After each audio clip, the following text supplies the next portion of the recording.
देखिए, ये मैंने आपके सामने एक कल्चर एंड सेंसिटिविटी टेस्ट का एग्जांपल रखा है। इस टेस्ट में आपने प्रिस्क्राइब किया, लैब वाले ने रिपोर्ट दी, एमिकासिन सेंसिटिव है, एमॉक्सिक्लेब जो कि बहुत कॉमन दवाई है वो रेजिस्टेंट है। इसका मतलब एक दवाई इसमें से काम करेगी, दूसरी दवाई इसमें काम नहीं करेगी। और इसमें कौन कौन सी दवाई काम करेगी? जहाँ जहाँ सेंसिटिव लिखा है वहाँ वहाँ वो दवाइयाँ काम करेगी। सेंसिटिव यानी कि जो बैक्टीरिया है या ई कोलाई है वो उस पर्टिकुलर एंटीबायोटिक से मारा जाएगा, और वो दवाई अगर आप अपने पेशेंट को देते हैं तो ठीक हो जाएगा।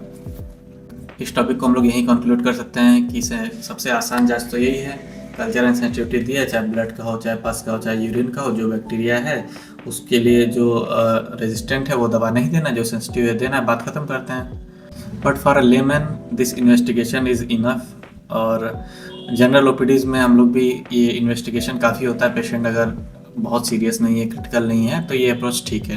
एज ए डॉक्टर हम चाहते हैं कि अपने ज्ञान का पूर्ण उपयोग करते हुए ज़्यादा से ज़्यादा अपने मरीज को फ़ायदा पहुँचाएं। तो अगर आपको लगता है कल्चर एंड सेंसिटिविटी का रोल इतना ही है, रेजिस्टेंस और सेंसिटिविटी देख के, दवा देख के इलाज करके घर भेज दिए, तो फिर ये वीडियो आपके लिए यहीं तक थी। और अगर आप एक मेडिकल स्टूडेंट हो, अगर आप एक डॉक्टर हो, तो अब हम लोग आगे थोड़ा डेप्थ में जाएंगे और थोड़े से समझेंगे कि actually culture and sensitivity test होता क्यों है, क्यों करवाया जाता है, हमारे पास और क्या क्या ऑप्शन है। और एक चीज़ और, इसमें मल्टीपल दवाइयाँ दी रखी है, सेंसिटिव सेंसिटिव सेंसिटिव, तो आप कौन सा दोगे इसमें से? हो सकता है आप डिसाइड करोगे कि सबसे जो ब्रॉड स्पेक्ट्रम का हो, हायर एंटीबायोटिक हो, वो उठा के दे दें तो मरीज ठीक हो जाएगा। हाँ, आपकी बात सही है, आपका डिसीजन भी कुछ हद तक सही है। बट एज ए डॉक्टर आपके पास अगर और बेहतर ऑप्शन है तो आई थिंक आपको वो जानना चाहिए, उसके बारे में पढ़ना चाहिए और अपने मरीज का उस हिसाब से इलाज करना चाहिए। ये ओपीडी के लिए तो ठीक है, बट अगर आप आईसीयू में हो, बहुत पेशेंट क्रिटिकल है, या आपके घर वाले, फैमिली वाले जिनको आप ट्रीट करते हो, और आप चाहते हो कि एकदम पिन पॉइंटेड एक्यूरेट दवाई देनी हो, एंटीबायोटिक देनी हो, तो you need to see this lecture and we will go through each and everything. इसमें दो तरह के मेथड्स होते हैं। जो हमारे लिए गोल्ड स्टैंडर्ड होगा उसको हम लोग पढ़ेंगे। ये जो मेथड है ये काफ़ी नहीं है। रेस अगेंस्ट टाइम एक डॉक्टर के लिए बहुत ज़रूरी होता है कि पेशेंट के कंडीशन को एसेस करते हुए जितना जल्दी से जल्दी हो सके उसे सही इलाज पहुंचा दें। जैसे कि यहाँ पे एक पहला घंटा बहुत मायने रखता है, गोल्डन आवर होता है। उस घंटे में हम लोग चीज़ें संभाल ले गए, सही दवाइयाँ, सही चीज़ें दे दी गई, तो पेशेंट की सर्वाइवल रेट बढ़ जाते हैं। नहीं तो जैसे जैसे हम लोग लेट करते जाएंगे वैसे वैसे उसकी मोर्टेलिटी रिस्क बढ़ती जाती है। और हमारा जो कल्चर का रिपोर्ट आता है वो आता है 72 घंटे बाद। तो 72 घंटे तक हम करेंगे क्या? कुछ तो दवाई देनी पड़ेगी ना। ठीक है, तो पेशेंट आईसीयू में एडमिट है, क्रिटिकल है, आपने कल्चर एंड सेंसिटिविटी के लिए आपने सैंपल भेज दिया। Now what will you do? कुछ तो स्टार्ट करना पड़ेगा ना इन्फेक्शन को रोकने के लिए। तो हम लोग को ब्रॉड स्पेक्ट्रम कॉकटेल नहीं देना है, मेरोपेनम दे दिए, फेरोपेनम दे दिए, सबसे हाई क्लास के एंटीबायोटिक दे दिए तुरंत तुरंत, ऐसा नहीं करना है ना। हालांकि पेशेंट क्रिटिकल है, आईसीयू में है, but you will not start with the highest drug, क्योंकि किडनी के लिए प्रॉब्लमेटिक हो सकता है ना। फाइनेंशियल बर्डन होगा, क्योंकि ये सब दवाइयाँ हाई एंटीबायोटिक जो है बहुत महंगी पड़ती है। तो कुछ तो करना पड़ेगा ना। कि अब मैं कह रहा हूँ कि अब क्रिटिकल पेशेंट है, कल्चर एंड सेंसिटिविटी के लिए रिपोर्ट भेज दिया, बट ट्रीटमेंट हमें तुरंत स्टार्ट करना है, और फिर मैं सारी हाई एंटीबायोटिक्स मना ही कर दे रहा हूँ, तो करें क्या? आपको करना ये होता है, जैसे ही आपने सैंपल भेजा ना कि भैया डॉक्टर साहब ये जो रिपोर्ट जो सैंपल दिया है उसमें ग्राम पॉजिटिव है कि ग्राम निगेटिव है, वो विद इन 30 मिनट्स आपको बता देंगे। उनका जो आंसर होगा कि ग्राम निगेटिव है कि ग्राम पॉजिटिव है, उसके आधार पे आपका पूरा पूरा ट्रीटमेंट चेंज होगा। फॉर एग्जांपल, एक पेशेंट है, सीवियर पास है, डायबिटिक फूड इन्फेक्शन है, उसका आपने सैंपल भेजा। अब वो डॉक्टर साहब को आपने फ़ोन किया या पैथोलॉजिस्ट को फ़ोन किया, पूछा कि भैया क्या है, ग्राम निगेटिव है, पॉजिटिव है, बताओ। तो पर्पल स्टेनिंग आ रहा है तो ग्राम पॉजिटिव है, पिंक आ रहा है तो ग्राम निगेटिव है। तो ये पिंक पर्पल से आपका क्या मतलब? पर्पल आ रहा है यानी कि मर्सा हो सकता है, स्टेफाइलोकोकस होता है ना, स्ट्रेप्टोमाइकस हो सकता है। तो ये सब बैक्टीरिया मर्सा है, सब बैक्टीरिया खतरनाक बैक्टीरिया हैं। तो इसमें हमें पता है कि इस रेंज के, इस क्लास के बैक्टीरिया है, तो हमको लिनेजोलिड, क्लेरिथ्रोमाइसिन, एमॉक्सिक्लेब जो बहुत कॉमन इंजेक्शन है, मेडिसिन है, यूज़ करते हैं हम लोग। तो इसको आपको स्टार्ट करना है। आपको हायर एंटीबायोटिक या अंधेरे में तीर चलाने की ज़रूरत नहीं है। मेरोपेनम, फेरोपेनम कुछ भी दिए जा रहे हो तो आपको पता है इस रेंज की बैक्टीरिया है, ग्राम पॉजिटिव को ये देना है। फॉर एग्जांपल एजिथ्रोमाइसिन, सिफिक्सिन बहुत कॉमन दवाइयाँ हैं। उसको भी आप मान के चलोगे कि भाई हाँ, अगर ग्राम पॉजिटिव में है तो हमको क्या क्या दवाइयाँ देनी है, क्या क्या नहीं देनी है। सिमिलरली ग्राम निगेटिव आता है, इकोलाई, क्लेप्सिला, सुडोमोनास हो गया, है ना। अगर उसमें डिटेक्ट होता है तो आप पिप्रासिलिन, टेजोबैक्टम शुरू कर दो, है ना। सिप्ट्रैक्सोन शुरू कर दो, ये भी बहुत कॉमन दवाई है। अब मेरोपेनम शुरू कर सकते हो। तो डिपेंडिंग ऑन द बैक्टीरिया आपको एक डायरेक्शन मिल जाता है। फिर आप अंधेरे में तीर नहीं चलाओगे, कोई भी एंटीबैक्टीरियल दवाई आप शुरू नहीं करोगे। तो एज ए डॉक्टर हम लोग चीज़ें रूल आउट करते हैं और ट्रीटमेंट करते हैं, हम लोग अंधेरे में तीर नहीं चलाते। अब 72 घंटे बीत गए, रिपोर्ट आ गया। दो तरह का रिपोर्ट होता है, एक होता है disc diffusion, the ruler method, एक होता है ऑटोमेटेड माइक्रो डाइल्यूटेशन। तो इन दोनों मेथड में अंतर क्या है, और अगर आपने इन्वेस्टिगेशन लिखा है, इन दोनों में से किसका रिपोर्ट आएगा तो आपके लिए एक्यूरेट है, कौन सा गोल्ड स्टैंडर्ड है, और यहाँ पे पढ़ेंगे। ये जब हम लोग रिपोर्ट लिखते हैं वो बहुत मायने रखता है कि आपने लिखा क्या है। कल्चर एंड सेंसिटिविटी टेस्ट लिख के भेज दिया ना, तो ये डिस्क डिफ्यूज़न वाला वो टेस्ट करके दे देंगे। फिर वैसे ही जैसे मैंने आपको अभी एग्जांपल दिखाया है, ये दवाइयाँ लिखी रहती हैं, दवाइयों के सामने रेजिस्टेंस और सेंसिटिविटी लिखी रहती है, इससे कुछ खास जानकारी मिलता नहीं है और आप पिन पॉइंट इलाज नहीं कर पाओगे। मैं नहीं कह रहा हूँ कि ये गलत है, बट ये 100% गोल्ड स्टैंडर्ड नहीं है। एक कंटेनर लेते हैं हम लोग, बहुत सारे उसमें एंटीबायोटिक अलग अलग ग्रुप के रखते हैं। जिस एंटीबायोटिक के आसपास के बैक्टीरिया ज़्यादा दूर तक मरते हैं या ग्रोथ रुक जाता है, उस बैक्टीरिया को, उस एंटीबायोटिक को हम लोग कंसिडर करते हैं सेंसिटिव, क्योंकि ये ज़्यादा बैक्टीरिया को मार पा रहा है और रोक पा रहा है। इंट्रिंसिक किसको बोलते हैं, जिसमें मान लीजिए इसके मुकाबले थोड़ा कम एरिया तक बैक्टीरिया को कवर कर पा रहा है। और उसके बाद एक आता है रेजिस्टेंस, यानी कि ये हमने यहाँ पे एंटीबायोटिक रखी है, इसके आसपास बैक्टीरिया घूम रहे हैं, ये कुछ कर ही नहीं पा रहा है। तो ये इस रिपोर्ट में बस ये जो डिस्क डिफ्यूजन मेथड है, इसमें बस यही SIR लिख के आएगा, उसी के आधार पे आपको ट्रीटमेंट करना होता है। तो अगर आप लिख के भेज देते हो कल्चर एंड सेंसिटिविटी, तो वो डिस्क डिफ्यूज़न कर देगा, ठीक है। और आपके रिपोर्ट के आगे बस सेंसिटिव और यही सारी चीज़ें लिख के आ जाएंगी, which is from my point of view incomplete, और उसको आप गोल्ड स्टैंडर्ड नहीं मानोगे, हालांकि वो गलत नहीं है। अब एक आता है ऑटोमेटेड माइक्रो डाइल्यूटेशन वाला मेथड, है ना। अब तो ये इसको पहले मैनुअली करते थे, अब ये मशीन के थ्रू होता है। तो इसमें होता ये है कि जैसे कि अलग अलग बीकर्स रखे हुए हैं, ठीक है, और इन सब में एंटीबायोटिक्स के अलग अलग डोजेज होते हैं, है ना। फॉर एग्जांपल किसी में 0.5 mg है, किसी में 2 mg है, या 3 mg है, 4 mg है, 5 mg है, कुछ ऐसा अलग अलग डोजेज होगा। अब ए मान लीजिए एजिथ्रोमाइसिन है, बी मान लीजिए सिप्रोफ्लॉक्सासिन है, सी मान लीजिए एमोक्सिसिलिन है। तो इसी तरीके से अलग अलग कंटेनर में दवाइयाँ होती है, सब में छोड़ा जाता है बैक्टीरिया। अब जो कंटेनर, जो फ्लास्क एकदम क्लियर हो, यानी कि उसमें बैक्टीरिया ख़त्म हो गया, जो थोड़ा सा क्लाउडी हो, मतलब अभी भी बैक्टीरिया उसमें है, तो ऐसे देखिए स्टार्टिंग में क्या हुआ कि एकदम बैक्टीरिया दिख रहा है, ठीक है। 1 ग्राम में, 2 ग्राम में थोड़े से कम हुए, 3 ग्राम में और कम हुए, 4 ग्राम में और कम हुए, 5 ग्राम में एकदम क्लाउडी सा अपीयरेंस आ गया कि मतलब बैक्टीरिया लगभग मर गया। 6 ग्राम में बैक्टीरिया बिल्कुल क्लियर है, जो फ्लास्क है एकदम क्लियर, क्रिस्टल क्लियर दिख रहा है। तो इसी को बोलते हैं हम लोग MIC, मिनिमम इनहिबिटरी कंसंट्रेशन। इसके शब्दावली में उतना घुसने की जरूरत नहीं है। MIC का सिंपल सा यही मतलब होता है, दवाई की कितनी कम मात्रा कितनी ज़्यादा इफेक्टिव है बैक्टीरिया को मारने में, यानी कि दवाई की सबसे न्यूनतम मात्रा जो कि एक बैक्टीरिया को मारने में सक्षम है। 1 ग्राम नहीं सक्षम है, 2 ग्राम नहीं, 3, 4, 5 नहीं, सीधे 6वें नंबर पे यहाँ पे बैक्टीरिया ख़त्म हुआ है। अब फ्लास्क हम लोग को यहाँ पे ग्लास जो कंटेनर क्लियर दिख रहा है, यानी कि 6 ग्राम दवाई की जो मात्रा है इस पर्टिकुलर बैक्टीरिया को मारने में सक्षम है, उसी को हम लोग मिनिमम इनहिबिटरी कंसंट्रेशन बोलते हैं। फिर से समझते हैं। अब जैसे ये बैक्टीरिया है, ये हमने फ्लास्क में रखा 0.5, फिर आगे रखा 1 और ये है 2, ठीक। अब 2 ग्राम जो है दवाई इस बैक्टीरिया को मारने में सक्षम है, क्योंकि इसके आगे ये बैक्टीरिया भाई साहब दौड़ नहीं पाएंगे। ये एक को तो पार कर गया, दूसरे को भी पार कर गया, 1 mg को भी, ये 2 mg को नहीं पार कर पाएगा। तो जिस दवाई की मात्रा सफिशिएंट होती है बैक्टीरिया को रोकने में या मारने में, उसी को हम लोग MIC बोलते हैं। ये जानना जरूरी है, आगे ट्रीटमेंट में इसका बहुत इंपॉर्टेंट रोल है।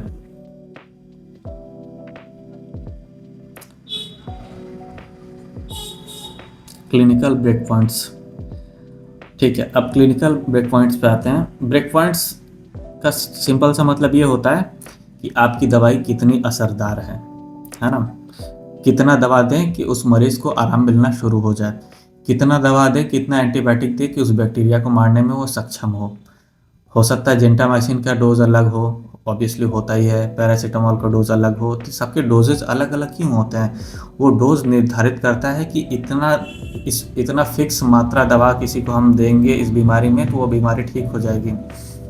500 mg पैरासीटामोल अगर एक एडल्ट को देना है तो उसको अगर 250 mg देंगे तो बुखार नहीं उतरेगा। सिमिलरली एंटीबायोटिक का भी यही है कि कितनी दवाई दें ताकि वो बैक्टीरिया मर जाए।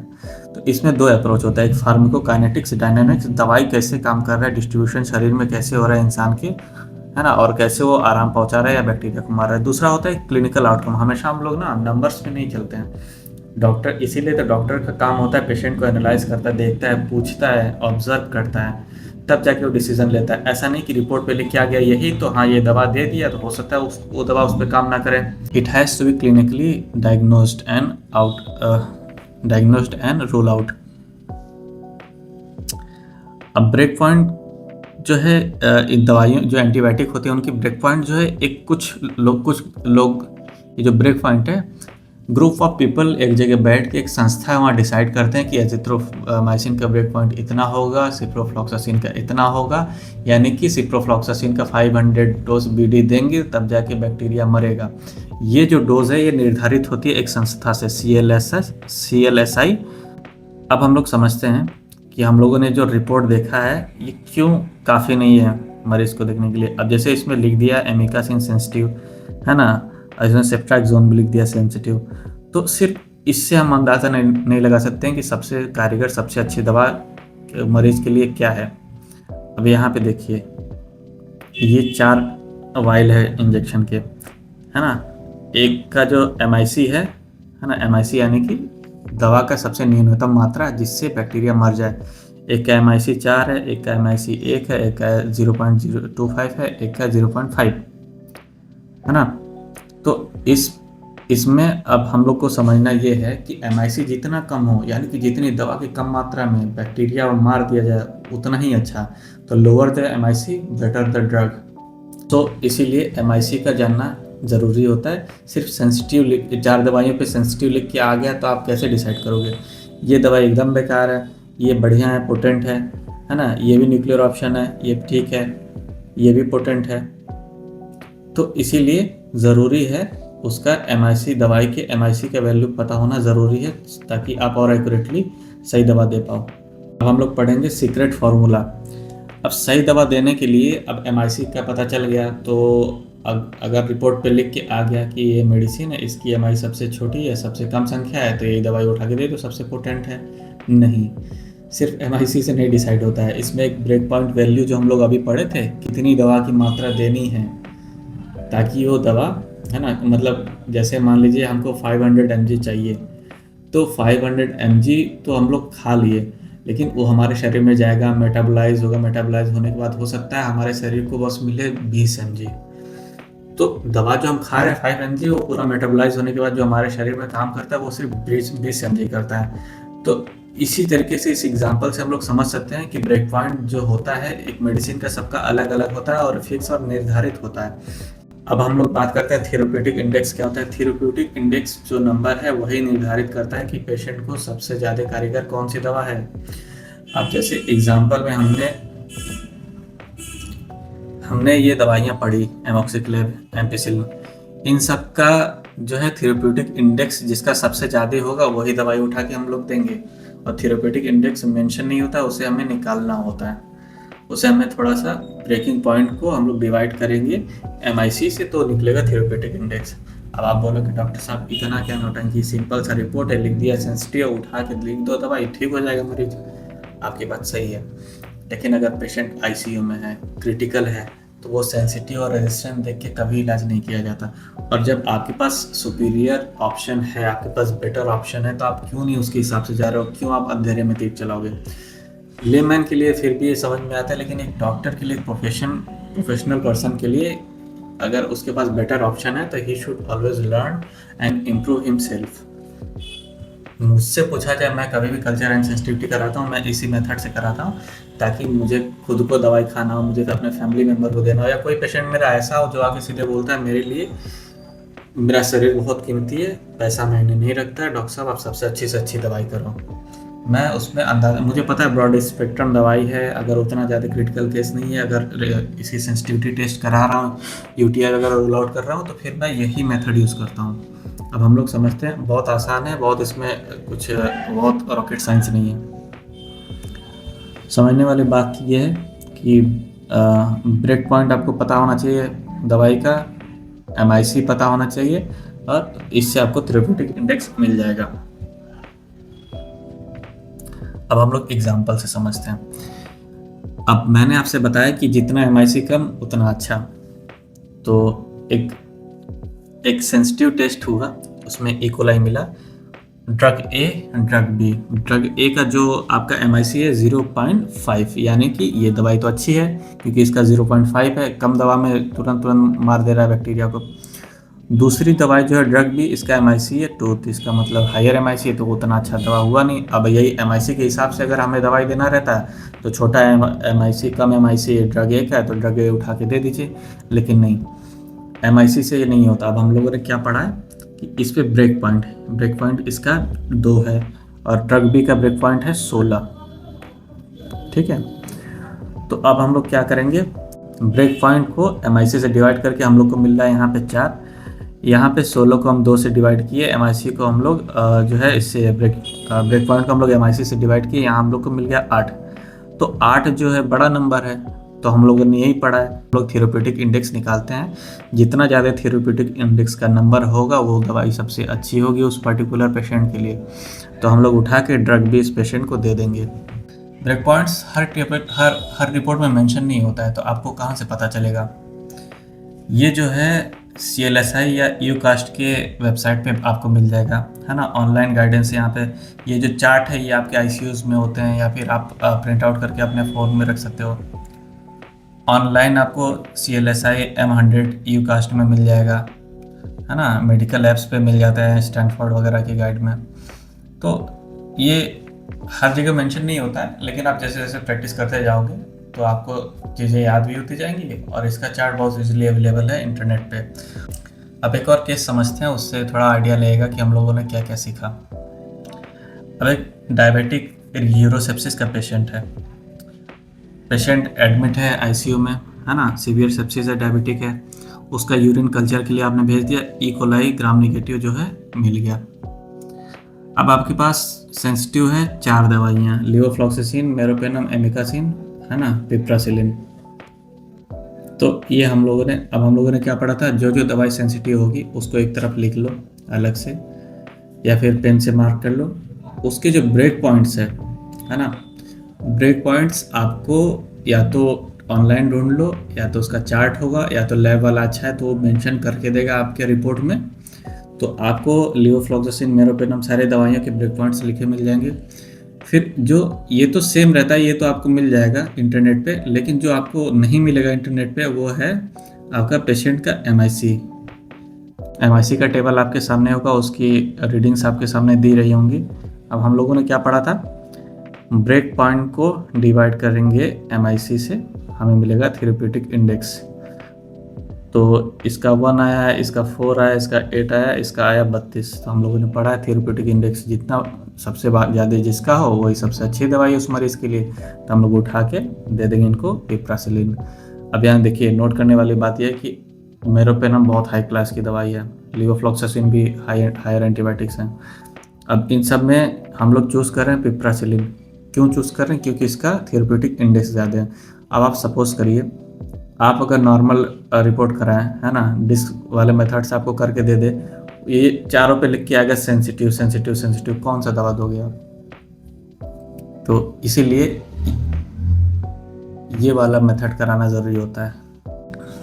तो आई होप आपको कल्चर एंड सेंसिटिविटी समझ में आया होगा कि कौन कौन से मेथड से कराया जाता है। हमारा जो गोल्ड स्टैंडर्ड है ये वाइटेक मेथड ही है, जो कि गोल्ड स्टैंडर्ड है, अब हमको यही कराना ही चाहिए, ऑटोमेटेड वाइटेक मेथड। ठीक है, थेरेप्यूटिक इंडेक्स निकालिए, पेशेंट को एक्यूरेटली इलाज करिए, और आई होप आपको सब कुछ समझ में आया होगा। कोई क्वेश्चन हो तो प्लीज़ पूछिए, कोई सजेशन हो तो feel free to comment. Thank you.